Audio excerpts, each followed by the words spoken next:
In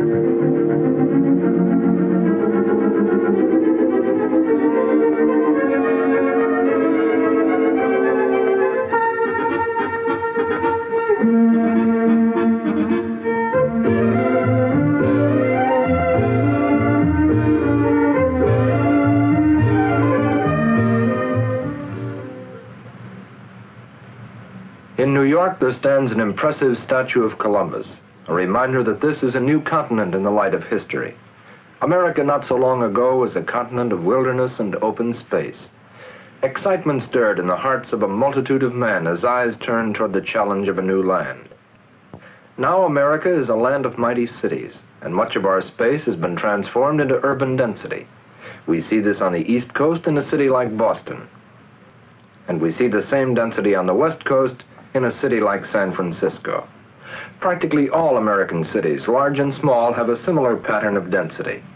As we look closely, we see that city lots are narrow. Here is a 24-foot lot. The average city lot is 20 feet, laid out on straight streets in a gridiron pattern. It is not uncommon to find miles of 16.5-foot lots, and so we observe that the American city is a development of narrow lots. This is the first point. The American city is dense with a narrow lot pattern. Actually, we can often find lots as narrow as 12.5 feet. In observing the narrow lot pattern of our cities, it is important to recognize that all classes of property are included. The word density has so long been associated with slums that we have forgotten in America the important truth that all city people have lived in the narrow lot pattern, including the well-to-do. Many of our finest city homes are to be found on narrow lots. The second point to consider is that density was a way of life for all people and included every type of residential property. A question of importance, therefore, is why did all city dwellers adjust their lives to narrow lots? The reason becomes apparent as we see our city stables. This attractive structure was built to shelter horses. Many stables still remain in our cities. These are now converted into much sought-after apartments. Not long ago, however, horses were moving in and out of this courtyard. If we are alert, we can often see a vestige of the horse and buggy era, like the hitching post. Indeed, we occasionally see old Dobbin himself. It is of the utmost importance for us to remember that throughout most of the history of civilization, man has been dependent upon animals for transportation. This, then, is the basic cause of urban density, and the third important point.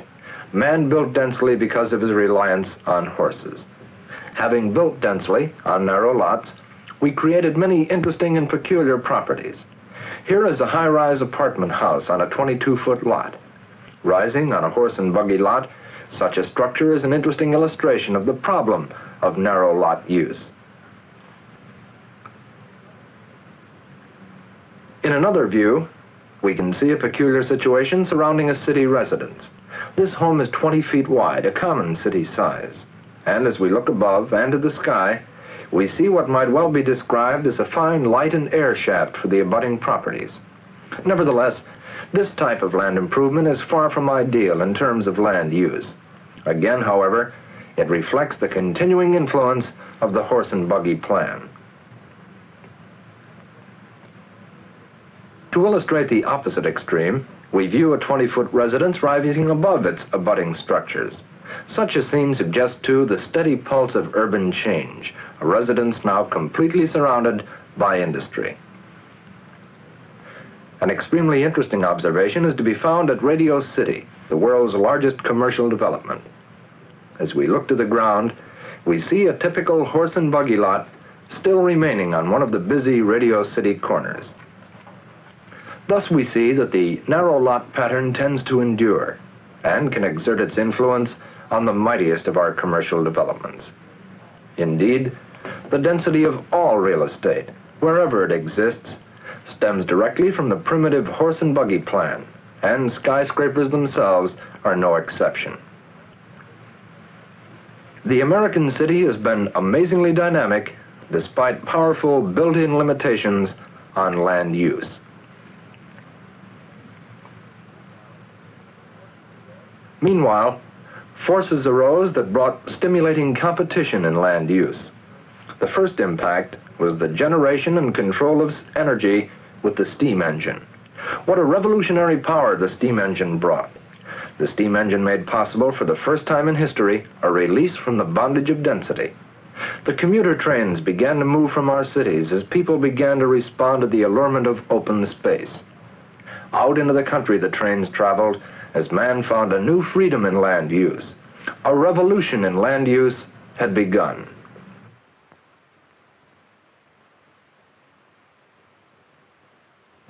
Sometime after the steam engine, the trolley car made its appearance, and here again was a revolutionary impact on city life. From almost every American community, the trolley car widened the horizon and moved out into rural space. We have all but forgotten the rural trolleys with their quaint station stops. We should not forget their influence on land use. We still have and urgently need rapid transit, but the old-time trolley has all but passed with the horse. Finally came the staggering impulse of mass transportation, the motorization of our economy. So new, so powerful, so revolutionary is this force that we have hardly been able to appraise its influence. Moreover, its impact has struck every American community. Americans have been thrown into a state of amazing mobility with freeways for automobiles and buses crisscrossing in all directions. Not only autos and buses, but also fast-moving trucks have brought complete motorization. Mass transportation has accelerated decentralization of cities everywhere, and the rush to outlying areas has often been so great that the congestion of the highway has become as bothersome as the congestion of the city. Along with the motorization of our economy came full electrification, a powerful complementary force that completed the revolution in land use. Now we were able to generate and send power all over the continent, resulting in a profusion of mechanical servants for our homes and industries. Together, the automobile and electricity have combined to put the entire continent into an amazing state of competitive change.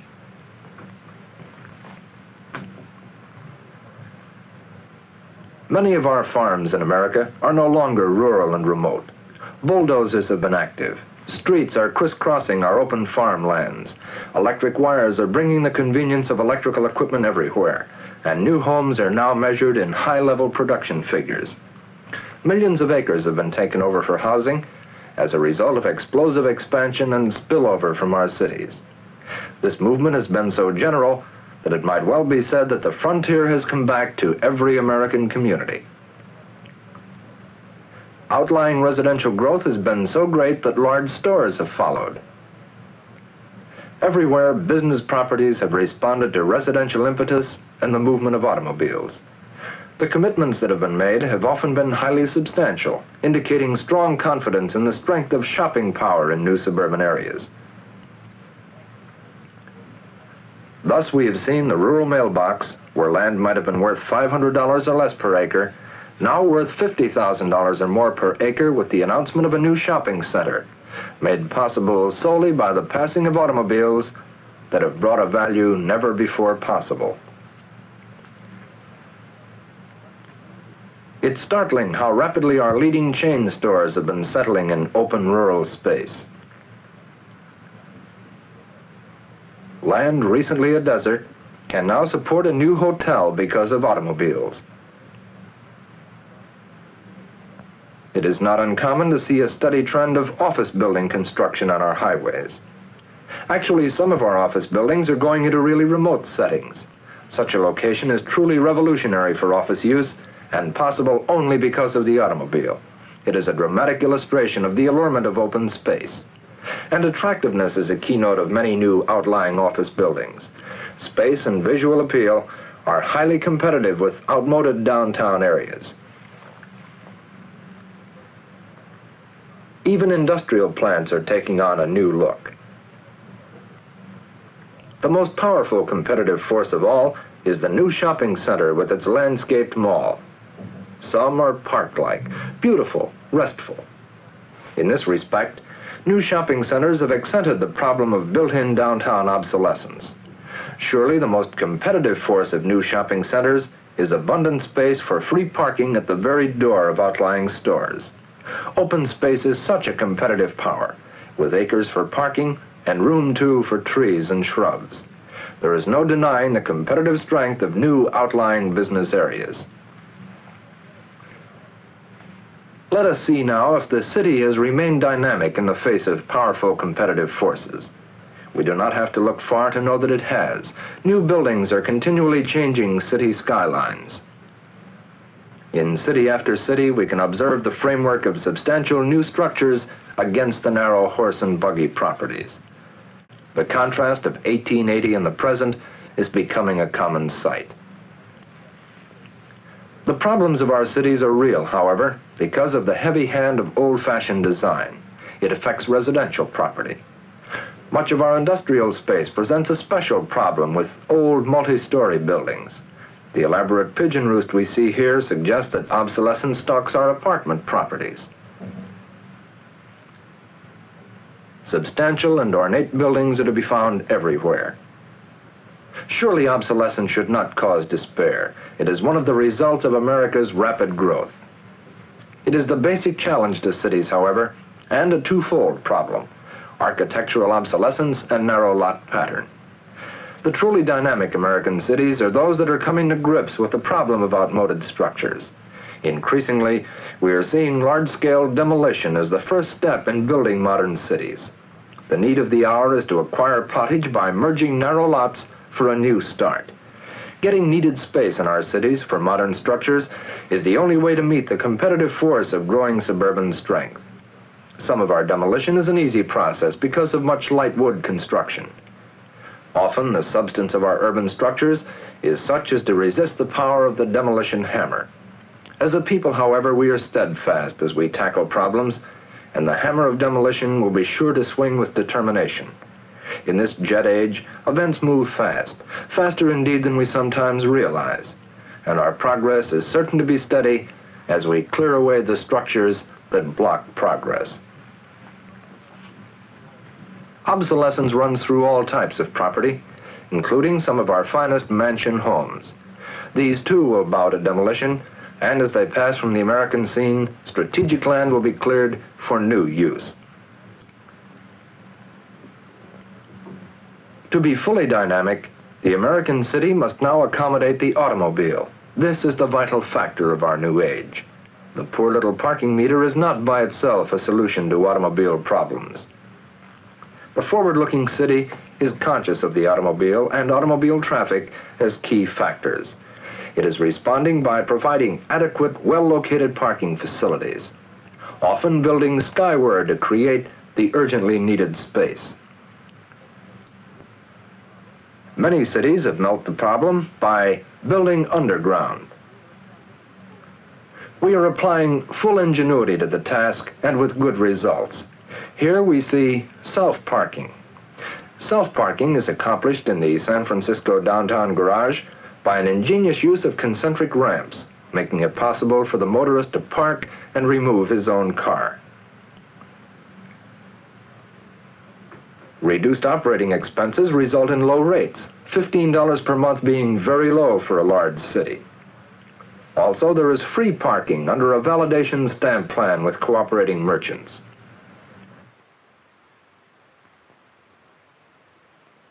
Hotels are striving to provide for automobile registry and even attached garage storage. The El Cortez Hotel of San Diego, alert to the automobile, constructed a motel right across the street, so that now it offers both hotel and motel accommodations. A clever plan was worked out in the downtown store area of Salt Lake City. Here, a minimum of valuable business frontage was used for entering and leaving a parking garage. This is ingenious. This plan puts the garage in the rear on less valuable land. How vital such plottage can be. Space is a vital need, too, for new downtown stores. See the power of adequate commercial land. Here, a full block in downtown Salem, Oregon, is devoted to a new and attractive Meyer and Frank store. What centralizing strength can flow from such a constructive development? And there is even an attached garage for the automobile age. In the last analysis, the city cannot be dynamic without adequate residential accommodations. Land for residential use is a most urgent need. In Kansas City, astute private enterprise has made real achievement in residential construction on Quality Hill near downtown. It is imperative that we think of the city as a way of life, with fundamental accent on residential properties. In this view, we must be continually combating residential deterioration. Property owners must be vigorously encouraged to fix up. Even the most modest homes will present an attractive and harmonious appearance if properly maintained. We have the problem, therefore, of code enforcement. Standards must be set and maintained because the deterioration of one property can adversely affect others. Every possible help must be given to those who seek to live well in our cities. They should be considered as preferred city residents, entitled to full residential enjoyment.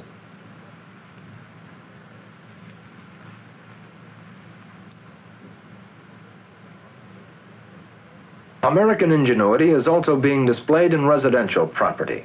Here is a cooperative apartment house on a narrow 30-foot by 60-foot lot. Each floor is offered for sale as a separate residence. Thus, an owner acquires a ranch house, so to speak, in a convenient downtown location. The concept of cooperative ownership has been growing and will no doubt be greatly expanded during the years ahead. The city, therefore, clearly remains dynamic under the force of constant change. The pulse of progress is steady. Some properties are rushing into existence, and others are rushing into discard. Alert eyes know it is inevitable that properties like these must go. It is not surprising, therefore, to return and see their removal underway.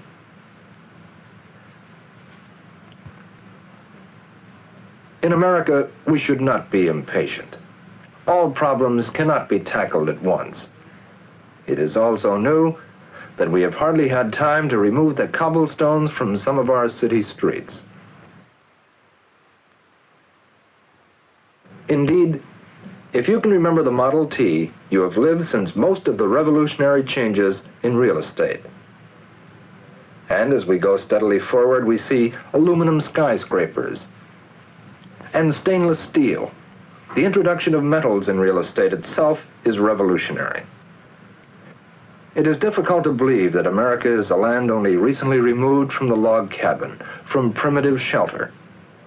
It is good that the state of Oregon has placed a statue of the pioneer woodsman on its capital, a beautiful reminder that the wilderness of this land was reduced to a dynamic civilization with the simple axe. What amazing achievement there has been in America. The problems of rapid growth are real but not insurmountable. Surely we must never construe density as a deterrent to city life. In many dramatic ways, we are moving in on obsolescence. We see in this setting new apartments introducing a new life. And note the proximity to office buildings, an exciting new city trend.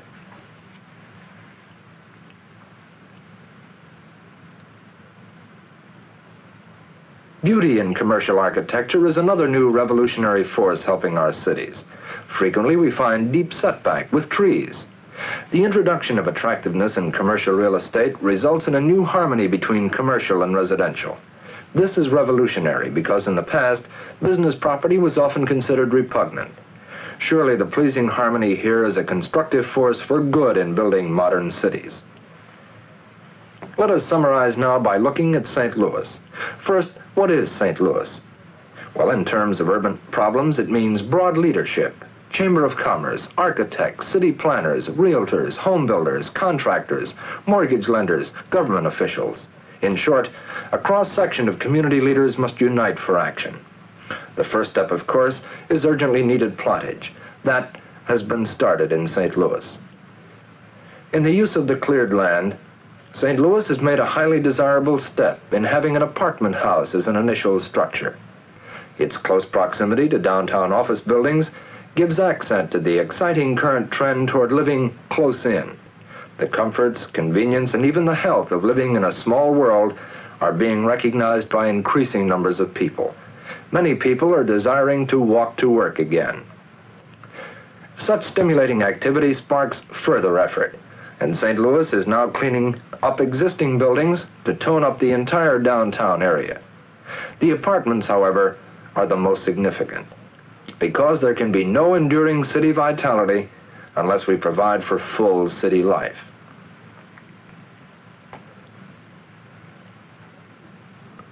Lest you conclude that we are considering only large cities, let's look at very small ones. Here is some quaint obsolescence in tiny Columbus, Indiana, common, of course, to cities large and small. Leadership in Columbus refused to despair about obsolescence. A renowned architect was retained to create new beauty. The results are inspirational. What a great contribution our design professions are making and can continue to make in our urban life. Constructive activity was extended into the downtown business area. Here we see a typical American business street as developed during the horse and buggy era. A civic-minded family of bankers decided to construct a new bank using the finest of architectural guidance. The result, a breath of new life on an obsolete street. A truly beautiful corner with contemporary style, deep setback, and trees. It is really a great contribution to community betterment. People are well served. The problems of the automobile were fully realized and planned for with the very latest in drive-in facilities. The contrast of the old and a refreshing new achievement suggests that the pulse of healthy change exists also in small communities. Another exciting observation is found in the small community of Bartlesville, Oklahoma, the now famous Price Tower by Frank Lloyd Wright. For a small town, this building is quite amazing because it has offices and apartments on the same floor. Many people are putting strong accent on convenience even in small communities. Here certainly is another contribution of greatness, and in a small city. Moreover, it is a law of real estate that constructive, dynamic effort sparks other activity. It is not surprising, therefore, to find collateral work going on in the area around the tower. Further demolition and rebuilding are stimulated by every constructive achievement. Thus, the benefits spread. The story, moreover, is the same for any community, large or small.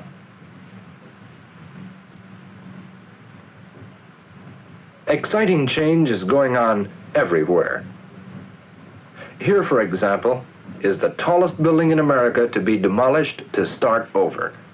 Surely we shall not demolish all our large buildings, but the lesson is clear. We live in a day of bold planning. From now on, we shall be seeing much demolition, the first step in making our cities better places to work, better places to live. It will take great effort and real leadership, but as a people we can do the jobs.